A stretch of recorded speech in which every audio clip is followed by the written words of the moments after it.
All right, our next step is going to be to assemble our self-supporting cage system.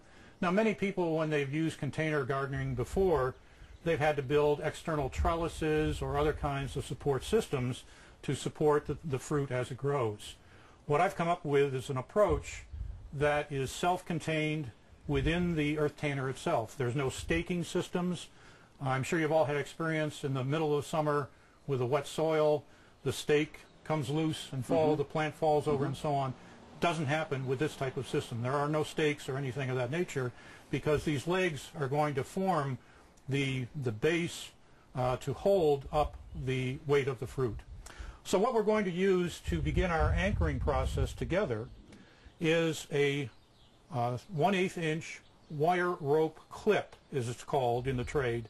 And it simply is kind of a turnbuckle device that will clamp these two hoop sets together here.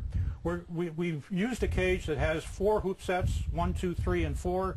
I'm going to do the clamping at hoop set number 3 here because this best then accommodates the width of our 31-gallon Rubbermaid container. And Ray, you pointed out to me earlier that you want to line these up so they're as parallel as possible. That's right. If you look down this plane here, think of it as like a rifle scope. You want to get these legs as aligned as possible because this is going to form the structural rigidity for the cage system when we mount it into the EarthTainer base. So what we'll do now is just insert the wire rope clip around hoop set number 3 here. Okay, so what I'm going to do is just use a socket wrench here to tighten this down. We've secured the 2 cages together at hoop set 3 with our wire rope clip, but what I want to do is add some additional rigidity up at the top hoop set 4 here. So we'll use commonly available wire rope or tie wrap clips, I think they're called. And these just ratchet down and you just pull them securely. Or zip ties. Zip tie, there you go.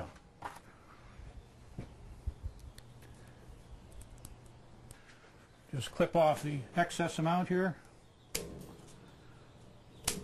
And we've got a cage system that is self-supporting and fairly rigid at this point in time. The next step, we're going to add on our black plastic mulch or moisture barrier. With the green theme of the EarthTainer and trying to conserve as much water as possible, we're going to use a moisture barrier on top of the EarthTainer to eliminate or minimize at least evaporation of the water. What I'm using here is a 30-gallon black trash bag that is readily available, and I've slit it in half so I can make 2 moisture barriers per trash bag. Gary, if you'd help me spread that out here. So next we're going to lift the tomato cage system onto the moisture barrier here and install it. So Gary, if you'd help me pick up that side there. And again, what we want to do is just kind of center the legs back to you a little bit. Okay. So we've got the legs pretty centered. It's important also to keep these legs as vertical as possible in this next step because we'll be sliding the bag up onto here. So very simply, you just take your fingers underneath there and kind of hold the cage down and pop it up. You can hear it pop a little bit. There you go. Do it on each of the 8 legs. All right, and then we'll just simply slide this up and just kind of wrap it over into here underneath. Here's a couple of clothespins. Well, I'll use just a couple of clothespins here to secure it and keep it out of our way for the time being. Step will be to take the lid and we are going to use this to secure the moisture barrier onto the container. So what I've done is just taken this lid and cut out around the edge, again with either a saber saw or with a pair of garden shears. And this is the final product here, the cutout surface. We'll take this lid and we will insert it and make sure you've got it in the correct direction of the bottom of the lid facing up. we'll insert it down over the wire hoops here, and you can pull it down, the first one, and to get it out of the way, go ahead, pull it down below that one. I just put it down to here, and it'll stay right in place until we need it in the final assembly stage. Our next step will be to mark the mounting locations for the collar support where the tomato cage will then rest on the aeration bench. So for this step, we're going to want to flip this back over onto the ground here.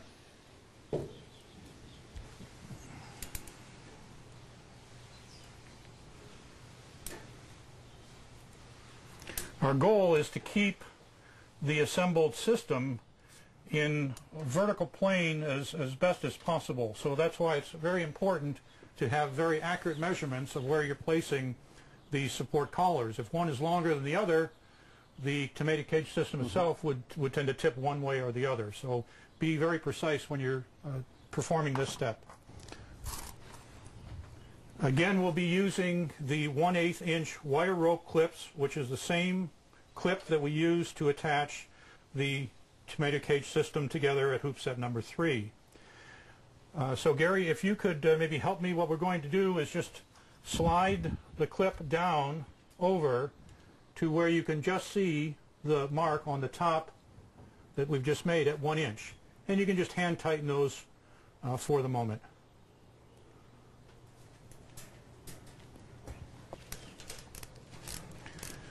Okay, so that's finished. Our next step will be to install fender washers.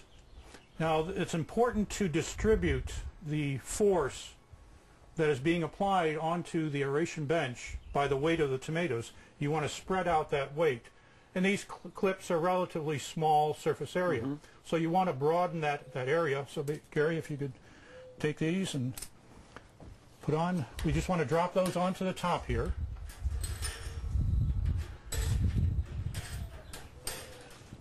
And this will have the effect of spreading that pressure across a wider surface area on the aeration bench.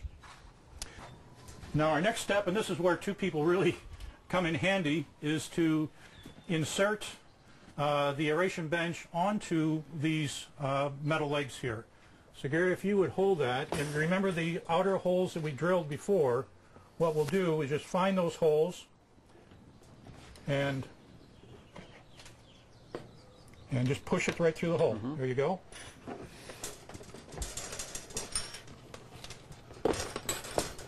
Okay. Now we push it through this hole. Okay. Our next step is to secure the legs of the tomato cage on the underside of the aeration bench. This is important so that the tomato cage won't tip over when it gets loaded up with fruit. So out of the 8 legs of the cage that have come through, we're going to install the clamps on 6 of those. The 4 outer ones, and then diagonally 2 in the center. Here. And you can see the clamps right here.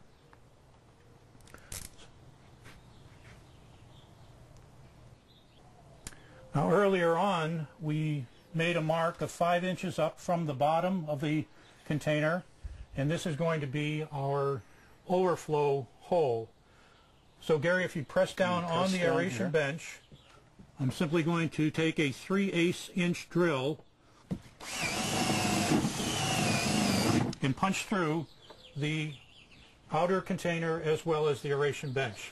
Let's spin it around and do the same over here.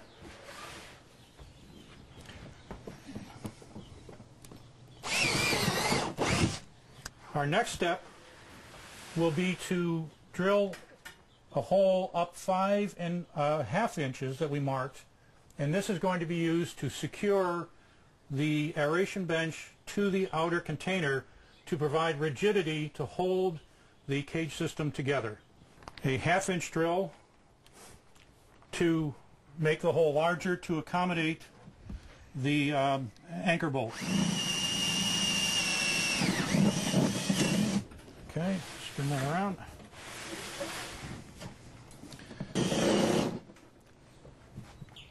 Our next step is to secure the aeration bench to the main container. And for that, we're going to use a commonly available toggle bolt. It is a 3/16 inch by 2 inch device. The reason we're doing that is that while we have about 60 pounds of potting mix holding down the aeration bench when it is moistened, there is another 8 to 10 gallons of water, which is approximately 60 to 80 pounds of water, in the reservoir. And what we want to do is tightly link the aeration bench to the container itself to take advantage of the mass of that water. So we'll take our toggle bolt, insert it into our 1/2 inch drilled hole, and then we will just simply screw that in place.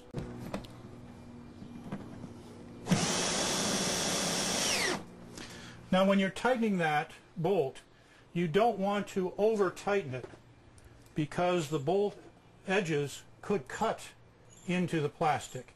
You just want to secure that until you heard it just snug up. Okay, we're now finished with the construction phase of the EarthTainer. We've assembled the tomato cage system together with a wire rope clip, installed our black plastic mulch moisture barrier, we've anchored it onto the aeration bench, and we've secured the aeration bench and the outer container together. So our next step will be to fill it with potting mix and do some planting. Pretty easy construction, isn't it, Gary? Sounds good to me. It was only done in about, what, 4 seconds? Something like that.